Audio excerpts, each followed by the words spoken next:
परमात्मा का पाना सबसे आसान है। परमात्मा का पाना जितना आसान है, इस पृथ्वी पर कुछ भी काम इतना आसान नहीं है। सतलोक में जाना जितना आसान है, बहुत इजी है, लेकिन जो कठिन है वो ये है कि ये विश्वास होना जो ज्ञान दास आपको बता रहा है, ये कठिन है। जिस दिन आपके ये विश्वास हो जाएगा कि सचमुच ऐसा ही है, आपका मोक्ष निश्चित है। और ऐसे वैसे कहने से नहीं, आपको एक पॉइंट पर 6 प्रमाण दिए जाएंगे कि परमात्मा कहाँ है, कौन है, कैसा है और कहाँ प्रमाण है, और वहाँ गए प्राणियों की क्या स्थिति है। अब जैसे हम देखा करते थे कि एक ऋषि ने 1000 वर्ष तक तप किया, एक ऋषि ने 10,000 वर्ष तक तप किया, और फिर क्या देखते हैं, बस हम तो इतना ही देखते हैं, बड़े महर्षि थे और उन्होंने 1000 वर्ष तक तप किया, साधना की। अब हमें ये नहीं मालूम था उन साधना करने वालों ने क्या प्राप्त हुआ, उपलब्धि क्या हुई। हमने ये मान लिया कि वो तो भगवान को पा गए होंगे, और जिनको हम महर्षि मानते थे, जो बहुत अच्छे साधक थे, उनकी जीवनी हम देखते हैं तो पता चलता है कि वो मोक्ष के तो आस पास भी नहीं थे। पुण्यात्मा, आज सुबह के सत्संग में एक प्रसंग चला था। परमेश्वर कबीर देव जी जब तपस्या पर आए, जहाँ पर वो काल जीव भून रहा था खाने के लिए 1 लाख मानव शरीरधारी प्राणियों के सूक्ष्म शरीर को, तो वहाँ आकर के जब उनसे वार्ता की, परमात्मा पूछ रहे थे, वहाँ पर वो ब्राह्मण भी थे, वो ऋषि भी थे, वो गुरु भी थे। उनसे पूछा तुम क्या साधना करते हो। उन्होंने बताया कि हम वेदों अनुसार ओम नाम का जाप करते थे और करवाते थे, और समाधि भी लगाते थे, मेडिटेशन भी करते थे, और फिर भी उनकी वह तपस्या के ऊपर दुर्गति हो रही थी। तो परमेश्वर ने कहा कि तुम्हारी यह साधना क्या आड़े अड़ी, अब क्या साधना थी, तुम्हारी दुर्गति यहाँ हो रही है। तब तो वो मान गए, हाँ जी हमारे कोई आड़े नहीं आई। तो परमात्मा ने बताया कि तुम ओम नाम का जाप जपते थे। हाँ जी। और ये भी बताया उन्होंने कि हम गायत्री मंत्र जाप करते थे तब, और हवन भी करते थे। तब परमेश्वर ने बताया कि जैसे यज्ञ क्या चीज होती है, ये 5 यज्ञ होती हैं, 5 यज्ञ करनी चाहिए। एक यज्ञ है धर्म की, दूसरी यज्ञ है ध्यान, और तीसरी यज्ञ हवन की, चौथी यज्ञ प्रणाम, 5वीं यज्ञ ज्ञान की। इन ज्ञान यज्ञों से क्या लाभ है? यज्ञों से मोक्ष नहीं है, यज्ञों से मोक्ष नहीं होता। एक मंत्र है, परमात्मा के पाने का एक नाम है, मंत्र है, जाप है, उससे मोक्ष होता है। लेकिन उस मोक्ष प्राप्ति में ये यज्ञ सहयोगी हैं, ये यज्ञ सहयोगी हैं। कैसे? जैसे खेत में किसान बीज बीजता है, गेहूं का बीज बीज दिया और खाद और पानी डाला नहीं, तो वो बीज व्यर्थ रहेगा। और यदि गेहूं का बीज बीजा नहीं और खाद और पानी डालते रहे, सिंचाई भी करते रहे, तो वो भी व्यर्थ है। गेहूं के बीज के स्थान पर भांग बो दी, गेहूं ना बीज कर, तो और फिर ये 500 यज्ञ करते रहे, अर्थात खाद पानी डालते रहे, तो भी व्यर्थ है। क्योंकि अन्न से हमारा जीवन सुरक्षित है, बच्चों का भी, हमारा भी। अब ध्यान से सुनना, ये दास कहना क्या चाहता है। जैसे हमने आम का पौधा बीजना है, आम का पौधा बीज दिया, उसमें खाद और पानी डालते रहे तो एक दिन वो बड़ा होकर के फलों से लदबद होगा और हमें वो वस्तु उपलब्ध होगी जिसके लिए प्रयत्न किया था।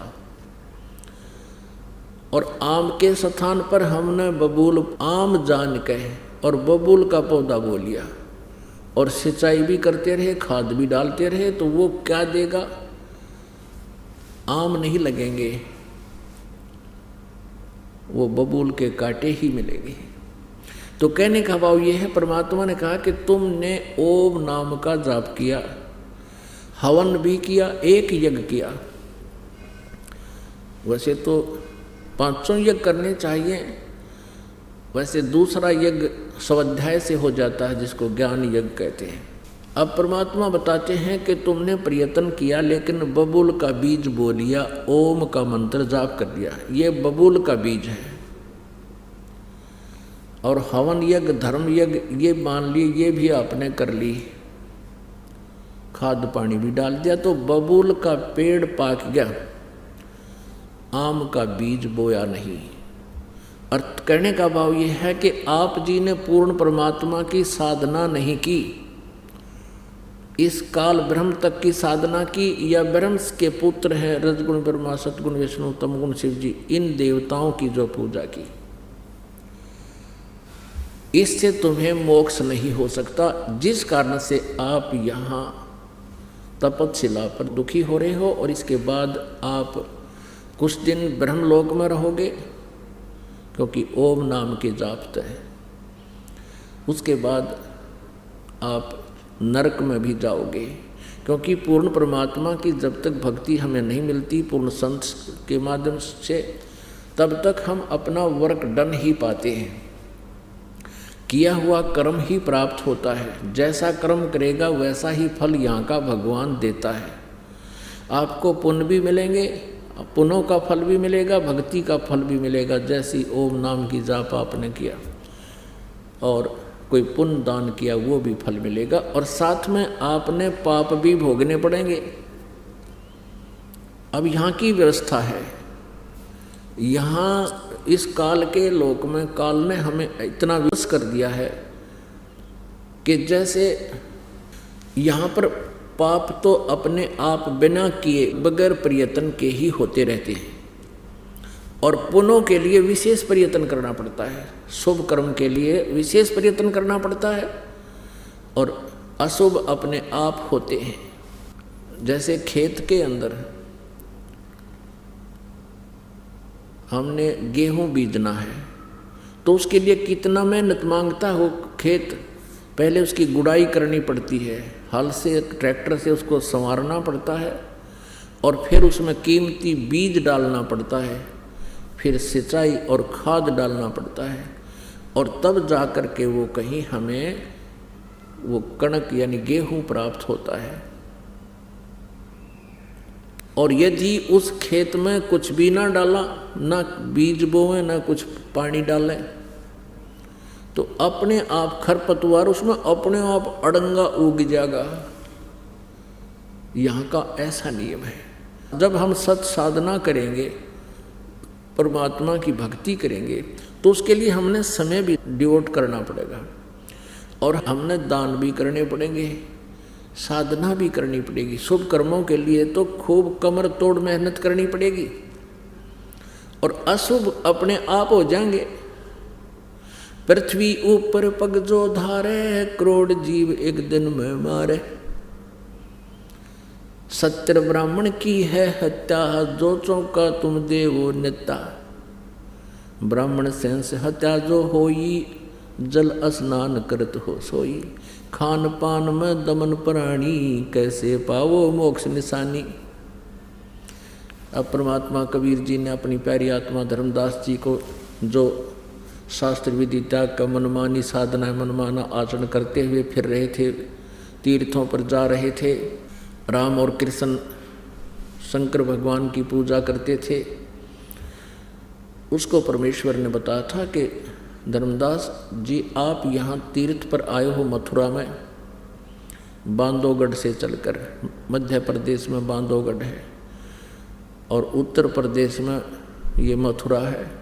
वहाँ से चलकर धर्मदास जी पैदल आए थे, आज से 600 वर्ष पहले की बात है, 550 वर्ष पहले। तो धर्मदास जी कह रहा था कि हम जीव हिंसा नहीं करते, क्योंकि कबीर परमेश्वर जी वहाँ उस समय एक मुसलमान फकीर के रूप में विराजमान थे और प्रश्नोत्तरी चल रही थी। जब परमेश्वर कबीर देव जी ने बहुत से प्रश्न उसके रिजेक्ट कर दिए, तब उसको दुख हुआ, कहने लगा कि हम कोई जीव हिंसा नहीं करते, हम पाप नहीं करते।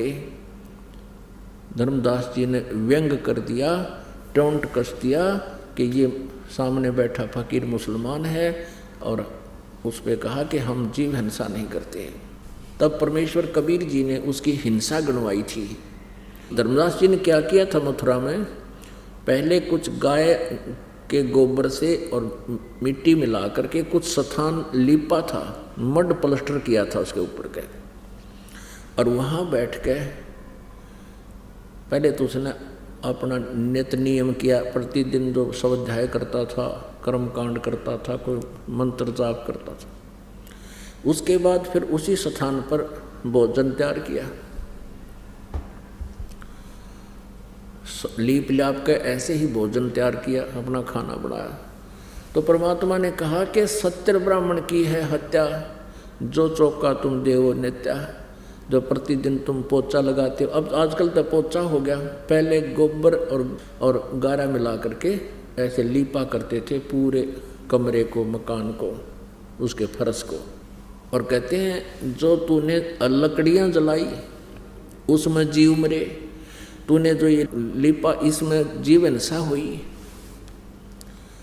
और जिस मथुरा के तालाब में धर्मदास जी तूने स्नान किया, और धर्मदास के पास एक उसी सरोवर से उस तीर्थ का जल लोटे में रखा था, उस लोटे वाले जल में जीव तिलमिला रहे थे, ऐसे घूम रहे थे। तो परमेश्वर ने कहा कि देख इस तेरे लोटे में, सरोवर वाले जल में, जिसमें तू नहाकर मोक्ष चाहता है, स्नान करके मुक्ति समझ रहा है बोले आदमी, इसमें कितने जीव हैं, और तूने इस जोड़ में प्रवेश करके इस मथुरा के तालाब में और स्नान किया, ऐसे मसल मसल कर ना जाने कितने जीव तूने रगड़ रगड़ कर मार दिए। और मथुरा से यहाँ तक तू आया, पैरों के नीचे कितने जीव मार डाले तूने, कोई काउंटिंग नहीं हो सकती। ब्रह्म तक तो बुद्धि थी नहीं धर्मदास जी जैसों की, वो तो शिव जी और विष्णु जी, श्री कृष्ण जी तक सीमित थे। तो उन्होंने कहा कि जो साधना तुम कर रहे हो, जिन भगवानों की, जिन प्रभुओं की आप साधना करते हो, जिनको इष्ट मान रखा है, इनका विधान में ये आपको वर्क डन दे सकते हैं। जैसा कर्म करोगे वैसा ही फल मिलेगा। आपके पुण्य अलग लिखे जाएंगे और पाप न्यारे दोनों अकाउंट पैरेलल चलेंगे, ओपन रहेंगे। और यहाँ से पुण्य कम और पाप घने इकट्ठे करता है प्राणी। तो पुण्यात्मा तेरा मोक्ष कैसे होगा? परमेश्वर ने पूछा। पाप नष्ट होने के बाद ही मोक्ष होता है। और आप जी की साधना, आपके भगवान केवल जैसा कर्म करोगे वैसा ही फल देगा, तो तेरा मोक्ष कैसे होगा? तुम कौन राम का जपते जापम, तात कटे न यति नु तापम।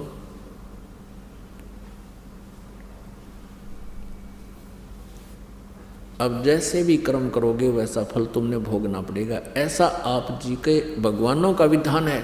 लेकिन पूर्ण परमात्मा परम अक्षर ब्रह्म कबीर देव जी की एक परम शक्ति है, उनके पास एक वीटो पावर है, वो सुप्रीम परमात्मा है, परमेश्वर है।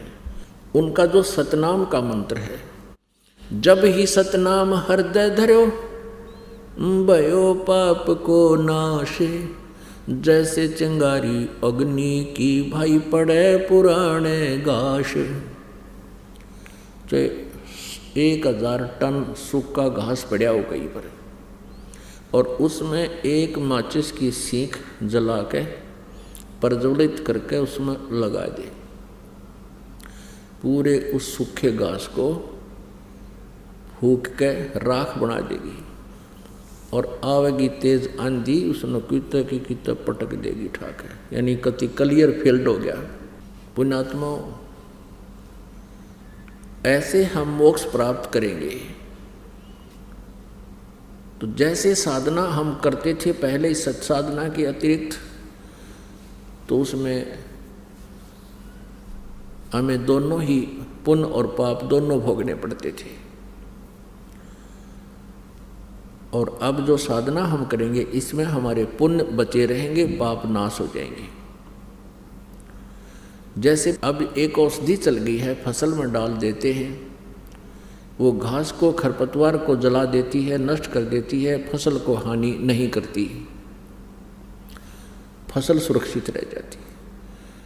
ये जो साल्ट था, औषधि थी, ये पहले भी थी लेकिन इसकी खोज नहीं कर सके थे, अब उसकी खोज होगी। इसी प्रकार ये सतनाम पहले भी हमारे सदग्रंथों में, कोड वर्डों में था। अब परमेश्वर कबीर देव जी की रजा से इसकी खोज होगी, करवाने वाले परमात्मा ही होते हैं। आज उस जड़ी की खोज होगी, ऋषिदास के पास है, इस विश्व में 21 ब्रह्मांड में किसी के पास नहीं। तो अब उस जड़ी का प्रयोग करेंगे हम, हमारे पाप नाश हो जाएंगे और पुण्य बचे रह जाएंगे। तो इन पुण्यों का जो प्रतिफल हम यहाँ नहीं लेंगे, क्योंकि हमारा उद्देश्य, हमारा टारगेट सतलोक जाने का होगा। इस काल के झूठे सुख का हम कोई आशा नहीं करेंगे, झूठे सुख की इच्छा नहीं रखेंगे। तो फिर अपने आप हम सतलोक जाएंगे, जहाँ आशा ता बासा होई और मन कर्म वचन सुमरियो सोई। गीता जी अध्याय नंबर 8 के श्लोक नंबर 6 में कहा कि अर्जुन, ये नियम है, अंत समय में जब ये प्राणी शरीर त्याग कर जाता है, उस समय जिस भी भाव में भावित रहता है उसी को प्राप्त होता है। और फिर कहता है गीता ज्ञानदाता के, गीता जी अध्याय नंबर 8 के श्लोक नंबर 5 और 7 में, कि तू मुझ में भाव वाला बन और मेरा भजन कर, मेरा स्मरण कर और युद्ध भी कर, तो मुझे ही प्राप्त होगा।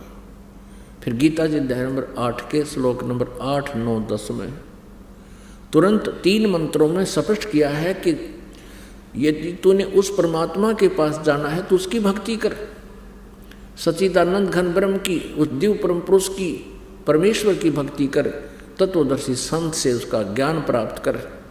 4 अध्याय के 34वें श्लोक में फिर उसके पास चला जाएगा।